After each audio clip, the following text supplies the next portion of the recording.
On this episode of American Travel Family, we're going to continue our hiking series and tackle Camelback Mountain.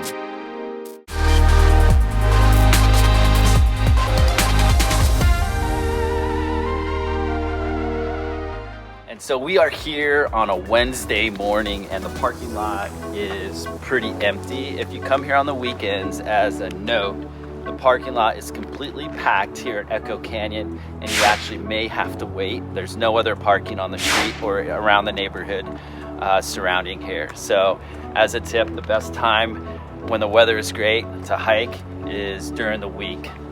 Of note, there's also an upper parking lot. So beautiful. Good morning, everyone. We are at the base of Camelback Mountain, and today we're going to take you up to the top and summit. Camelback is one of the most iconic natural landmarks in all of Phoenix. You can see it throughout the entire valley, and it is the highest peak in the Valley of the Sun in the Phoenix area. I've hiked it before, but this is actually Brooke's first time. First time, which is, I can't believe I've never done this hike.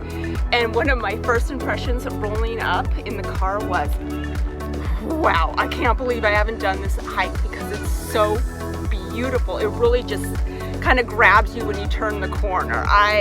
Up close is amazing. All right, so we're gonna get started. We're actually hiking up Echo Canyon. There are two ways to get to the top, Echo Canyon and Cholla Trail. And Echo Canyon is the more aggressive, technical, and steeper way to get to the top. It's about 1.23 miles with just over 1,200 feet in elevation gain. It's got a little bit of trail hiking, stair-step climbing, and then some bouldering near the top, which will be pretty fun. So we're excited for this adventure. The kids are at school and unfortunately couldn't be here, but we're gonna get to the top and see some amazing views and show you a little bit about Camelback Mountain along the way. So let's get started. Off we go. The first half mile of the trail gradually climbs and the trail is pretty smooth and well maintained. And as always, a couple things to note. Uphill hikers always have the right of way, and this trail is open from sunrise to sunset. And unfortunately on this trail, no dogs are allowed. Dude, look at that rock. It's like hollowed out completely. Oh yeah. Wow, that's awesome. Yeah, we're just starting out and the trail is already super scenic. Oh, and this is definitely one of the more scenic hiking trails in Phoenix.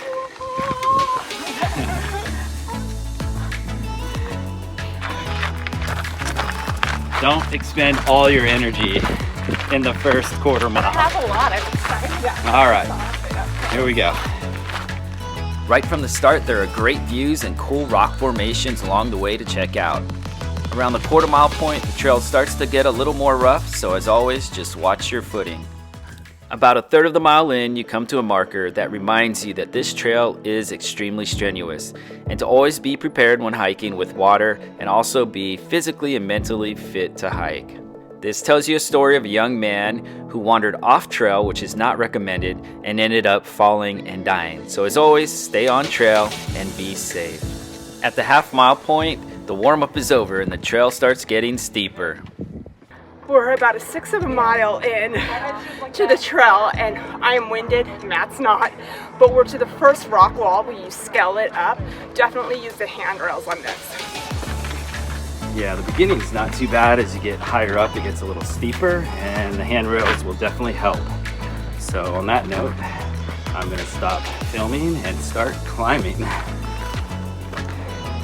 This is the only section of the trail with handrails, so take advantage of them while you can. First note, this side is easier.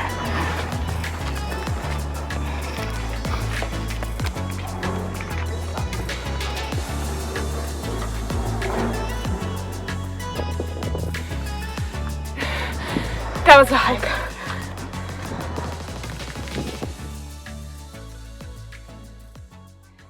All right, now we're coming up to one of the steeper sections. There's no railings. It's all bouldering and rock scrambling up to the top. All right. Okay.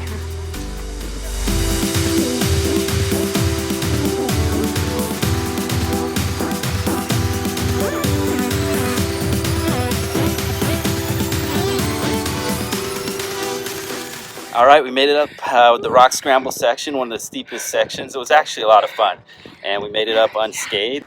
So All right. ladies, got a tip for you. If you have nails at all, you might want to shorten them because it's like a cat clawing to get up. Any new nails again? I think Brooke broke a nail. I broke a nail. That's probably good advice for the ladies because you're going to be scrambling and crawling over some rocks. And I haven't experienced a hike ever like this, so yeah, you're going to need your claws. All right, onward.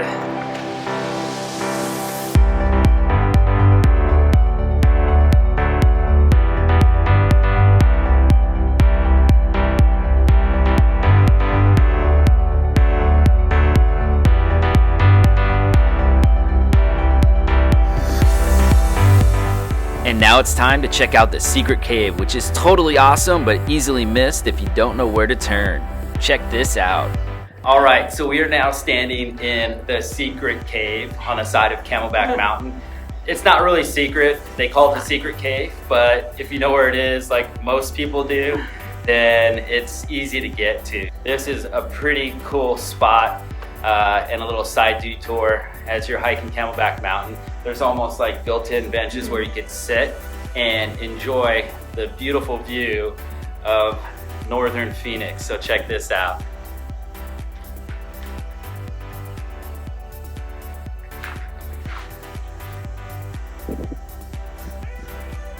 And here's a big look at the cave.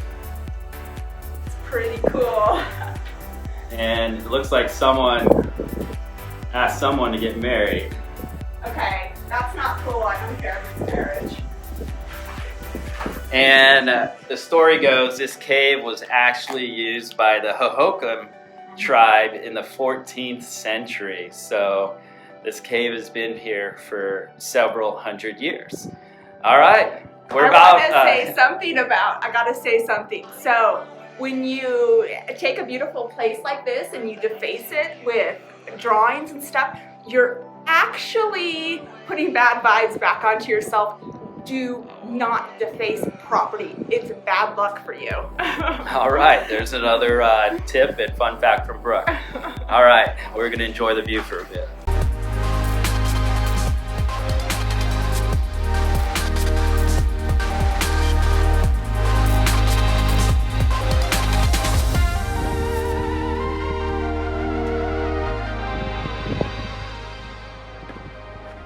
Secret cave is so cool. All right, so we just showed you the secret cave. How awesome was that? Well, behind me is a little hint on how you get to it. But if you comment and ask below, I will send you more specific instructions. And it's not like I'm giving away a secret. A lot of people know about it, but if you haven't hiked Camelback before, you need to know how to get to it the first time. Yeah, it's definitely worth it. We've got about 0.3 miles left to go of the hardest part of probably the trail to get to the summit. There's a lot of rock scrambling and it gets pretty steep. So you can see it across the way there. Wow.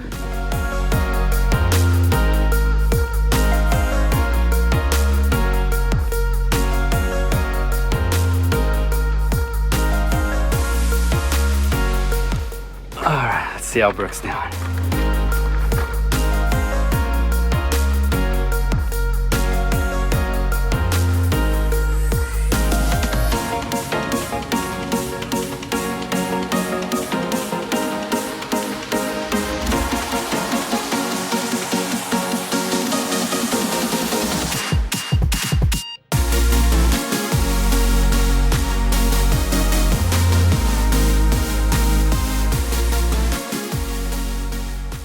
All right, look at that view. We made it to the summit. Take your time going up and down as needed to ensure your safety. When you get to the summit, you gotta stand on the highest rock and take in those 360-degree views. The climb and effort were definitely worth it. We made it to the summit. We're at the top of Camelback Mountain. Look at this incredible view behind us. It is such a great hike. We are at the top of the highest peak in the Phoenix area and the most iconic natural-made landmark in the middle of the Valley of the Sun. So Camelback Mountain is definitely a hike you've got to check out if you're into hiking. or if you just want to have some amazing views in the middle of the Valley of Phoenix. Yeah. Brooke is freaking I'm out because freaking there's out. a chipmunk right in here. front of us. That is so cute. And it's And coming he probably up thinks to us. we're gonna feed him. Yeah, don't feed. Oh, they're so cute though, but you can't feed them. But it took us about an hour and a half, which is kind of a slow, steady pace to get to the top here. We took our time and took some rest, and it was definitely worth the trek up Camelback Mountain. I love this hike and the views. This was Brooke's first time, so what'd you think? Oh my gosh, I loved it. It's definitely worth going on. I can't believe I haven't been on this hike before. You know, it's one of those things that you can find adventure in your own backyard. I had no idea how cool this was. And how difficult was it? I mean, it's rated as difficult, but really, So, how difficult did you think it was? I worked up a good sweat. I thought it was pretty difficult. I mean, I'm a pretty experienced hiker, but it was challenging. I liked it. Just as long as you remember that sunscreen and water factor, you know, then it's doable. So Yeah, always bring water. We even came by some folks today without water, which is completely foul. You should never hike or do anything outdoors, especially in Phoenix, and a hike like this without water. So bring your water, bring your sunscreen, and be smart. All right, so check out this view behind us.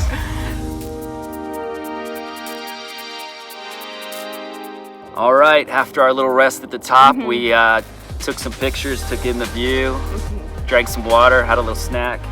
Now it's time to head back down. And so I brought for my reward, so it's a little fun if you want to do this. You always bring a little reward for yourself at the top. I brought a Dum Dum Pop.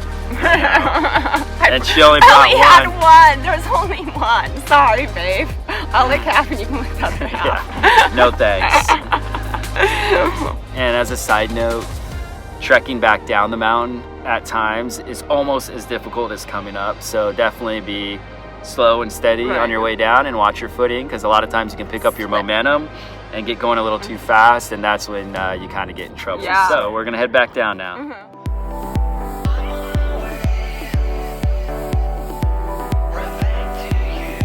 So the cool thing about this trail is it's pretty wide at times, and there's several different routes and paths you can take up or down, and you're pretty much good to go as long as you don't get lost and stray too far from the main trail. And if any of the areas they don't want you in are closed, there will be a sign that says area closed. I would recommend staying on the trail for the most part, but I came down the trail to the right, and Brooke decided to venture off on the trail to the left and take the high ground down. So here she comes. The high ground, it actually is a better view coming through this area. But you gotta be careful when you take the high ground, because there's little cactuses right here. In Like fact, that there's one right barrel here. cactus. Right? So Do not grab a cactus. Just a little hiking tip.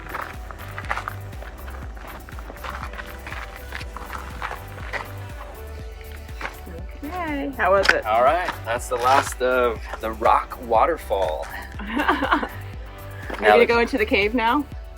That's your prize, you win. Go in your cave. That's where the bobcat lives. All right, back to the rails that we used on the way up, and they were definitely needed on the way down.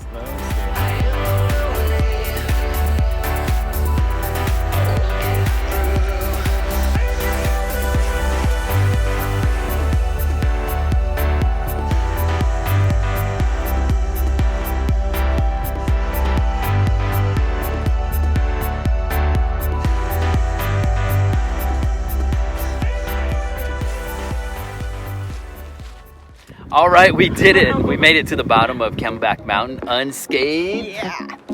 Oh, that was a good one. But it took us just about 3 hours to make it up and back down. About an hour and 45 minutes up and just over an hour on the way down. But it was pretty much a slow and steady pace, which we recommend because there's some really technical climbing, and especially coming down. So you got to watch where you put your foot and watch your stepping on the way down. But overall, one of my favorite hikes in the valley. Amazing views. It's worth the time and effort to get to the top.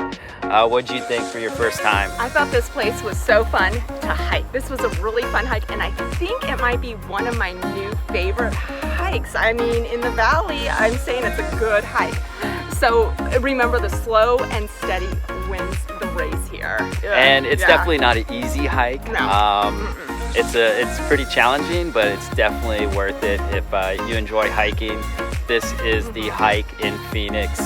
Camelback is the tallest mountain in Phoenix, and the views up there are 360 degrees, panoramic views of the entire valley. And yeah, the best views. And the rock too, when you're coming in, it's so cool. I love different rocks, so if you're a rock person, they have cool rocks. All right, well, on that note, we're gonna go grab some lunch. And if you like this video, please like and subscribe and comment down below. And also check out our other videos on Pinnacle Peak and Piestewa Peak. And, no, the crack at Wet Beaver Creek, the best watering hole in Arizona. All right. That was a great hike. Thanks for watching another episode of American Travel Family. Don't forget to check out our other videos on YouTube and our website at americantravelfamily.com. Don't forget to like and subscribe for more American Travel Family adventures.